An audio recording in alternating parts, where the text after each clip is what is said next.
If you're a fan of Logitech's wireless gaming mouse or currently own one, then today's video is just for you.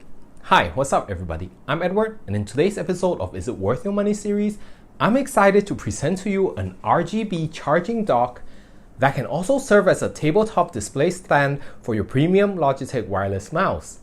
So a big thanks to EZY for sending over the Power Stander unit for me to review. And if you like what you see in today's video, I'll leave the links to purchase this unit in the description. So hit that subscribe button if you're new here, and let's see what this Power Stander can do.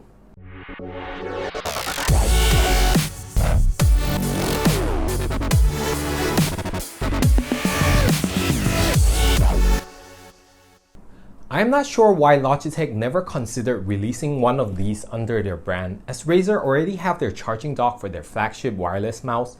They always have the cool stuff.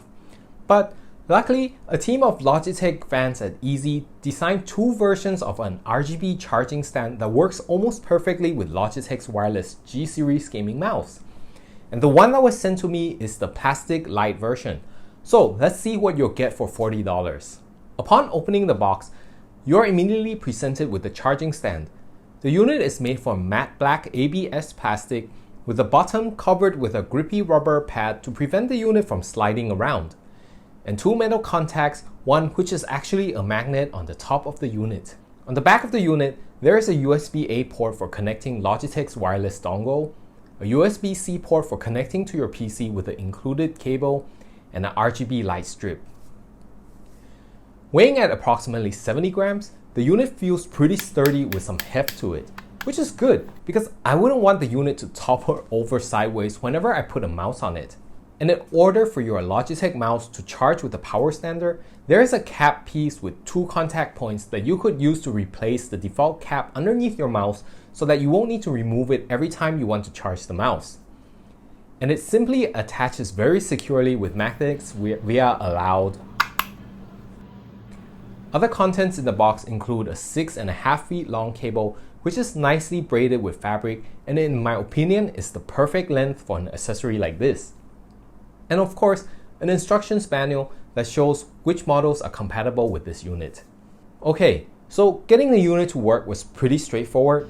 After plugging the unit into my PC, Windows 10 automatically detects the unit as an USB input device without needing to download any drivers. Though, I did run into an unexpected challenge while trying to plug the wireless dongle in, which I really don't understand as it's something I've done many times. If I didn't angle the receiver perfectly, it would get stuck. But once it's in, the computer immediately detects the dongle and the mouse works normally. And with all the hardware set, if you want to customize the RGB effects on the unit, you can do so by downloading EZY's HUB Software on their website. But because of the very limited RGB effects, I just set it once and then removed the software. Now, as this is a third-party accessory, my main concern was if there was going to be any sort of compatibility issues causing input latency or disconnection issues.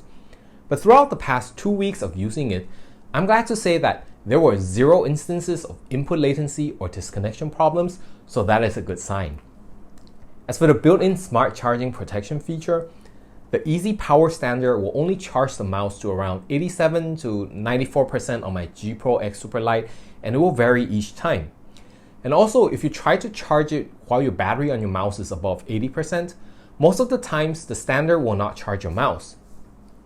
According to EZY, this feature is put in place to help prolong the battery life of the mouse because a fully charged battery puts the battery under a lot of stress compared to a partially charged battery. So that's a nice feature to have. Oh, and since we're on the topic of charging, I want to mention a few strange things regarding this area. First, in order to charge the mouse, you'll need to leave the mouse switch in the on position. If you close the switch, then the mouse will not be able to charge via the Power Stander. But the funny thing is, with Logitech's PowerPlay kit, the mouse will continue to charge no matter which position you set the switch. The second strange thing I noticed is with this remaining charge left indicator bugging out in the EZY HUB software. During this 2-week period, I noticed that sometimes when I charge the mouse with the Power Stander, it will sometimes take up to a minute before the EZY HUB software detects the mouse is charging. Other times, the software will suddenly show a big increase in leftover charge percentage and then switch to showing that it's not charging at all. According to EZY, this is due to a bug in the EZY HUB software, as it sometimes will have a similar problem with their PowerPlay mouse mat, so this issue might be fixed when Logitech updates their EZY HUB software. But other than these two problems, the Power Stander charges the mouse pretty fast at around a minute and a half for about 1% for a 1% charge. So that is pretty much on par charging with the cable.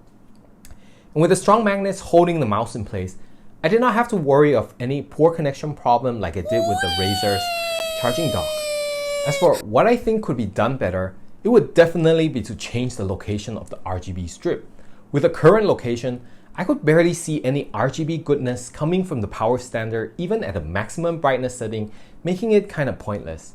However, if you get the metallic version, it will have a complete loop of RGB on the bottom of the stand. But overall, I would say that the team at EZY still did a great job in designing a charging stand which I can now use to display my G Pro X Superlight in style.